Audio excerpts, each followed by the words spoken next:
All right, let's just dive right in with a question that might break your brain a little. Is the time you feel ticking by every single second actually real, or is it maybe the most convincing illusion we've ever experienced?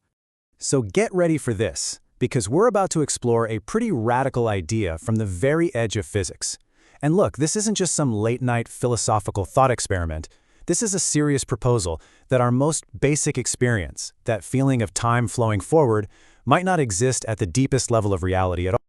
And this really gets to the heart of the conflict, doesn't it? On the one hand, you've got your gut feeling, right? We all feel like we're on this river moving from past to future. But on the other hand, fundamental physics is pointing to something way, way weirder. A block universe, a totally frozen reality where every single moment, your birth, you listening to me right now, and your very last day, all of it coexists side by side. To even begin to wrap our heads around this frozen universe, we've got to talk about one of its main architects, a physicist named Julian Barbour. Now, he and a lot of others are drawn to this idea because, well, getting rid of time as a fundamental thing actually helps solve some huge fights between Einstein's relativity and quantum mechanics. His vision is a universe where time as we feel it is just gone. Barbour even has a name for this place, Platonia. I want you to imagine a vast, infinite landscape of cosmic snapshots. Every possible arrangement of every particle in the universe is just there.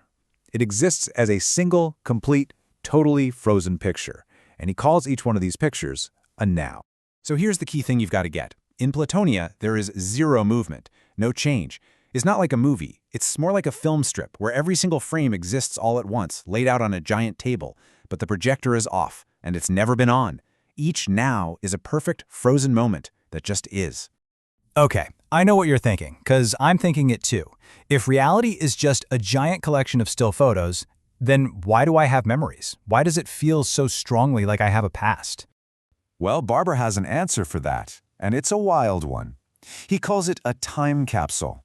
His argument is that some of these static nows just happen to have records baked into them. Think fossils in a rock, or the specific pattern of neurons in your brain right now that you call a memory. Those patterns aren't proof of a past, they're just part of the static arrangement of this moment, creating an incredibly powerful illusion of history. And you can hear it straight from the man himself. All the evidence we have for anything that's ever happened, from the Big Bang to what you ate for lunch, it all exists as a record in the present moment. Your memory isn't a magical window to something that's gone. It's just a feature of how your brain is built, right now, in this specific now. Okay, so that's one side of the coin, a totally frozen, static universe. Now let's flip it completely over. What if the flow of time isn't an illusion at all? What if it's actually the most fundamental force in the entire cosmos? That's the idea behind a really fascinating theory called chronogravity. Chronogravity takes Einstein's general relativity and turns it completely on its head. See, Einstein said that big objects warp space-time, and that warping tells time how to flow. Chronogravity says, nope, you've got it backwards. It says there's a fundamental flow of time everywhere. And when that flow gets slowed down, say near a planet, the difference in flow rate is what we feel as gravity. And here's the really cool part. This isn't just some fun idea. It actually makes different predictions that we can go out and test. It says time should slow down even more near something massive, like a black hole, than Einstein predicted.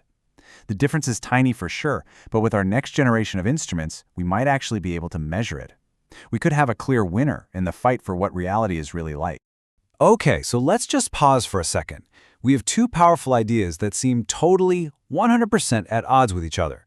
One says time is a frozen illusion. The other says its flow is the most real thing there is. How on earth can we make those two things work together? Well, let's try to build a bridge. To do that, we need to borrow a couple of terms from philosophy, quanta and qualia. It's pretty simple, actually. Quanta is the what of reality, the cold, hard data, the structure, the math. Qualia, on the other hand, is the what it's like, the feeling, the subjective experience, the flow. And right here, this is where it all clicks together. What if these two physics theories aren't fighting at all? What if they're just describing two different sides of the same coin? In this new picture, Barbour's frozen universe of nows is the quanta, all the static data, and chronogravity's fundamental flow is the qualia, the raw experience of that data coming to life. Here's a super simple way to think about it. Look at the screen you're watching this on right now. It's made of millions of tiny, static pixels, right? They don't actually move. Those pixels are the quanta. They're Barber's nows. But then you have the electricity, the refresh rate, that sweeps across them and creates the illusion of a moving image. That energetic process, that sweep, that's the qualia, that's the flow. Maybe reality is both static and dynamic at the very same time. This leads to a huge, huge question. If the universe is really made of static data that gets animated by some kind of dynamic flow, then what's the machine inside us that's doing the translating? How do we get to see the movie instead of just the individual pixels? So where do we find this translator? Well, there's a fascinating, if pretty speculative, theory that points to something inside every single one of your cells, your DNA.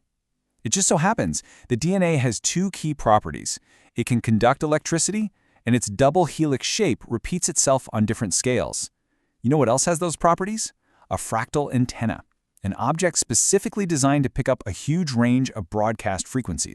And when you actually look at them side by side, it's pretty hard to ignore. On one side, you have the code of life itself. On the other, an antenna built by engineers. The structural similarity is just wow. This all points to a really mind-bending hypothesis. Is it possible that our DNA is acting as a kind of biological antenna? Could it literally be the mechanism that receives the static data of the universe, the quanta, the nows, and translates it into the flowing, conscious experience we call time, the qualia, the cosmic flow?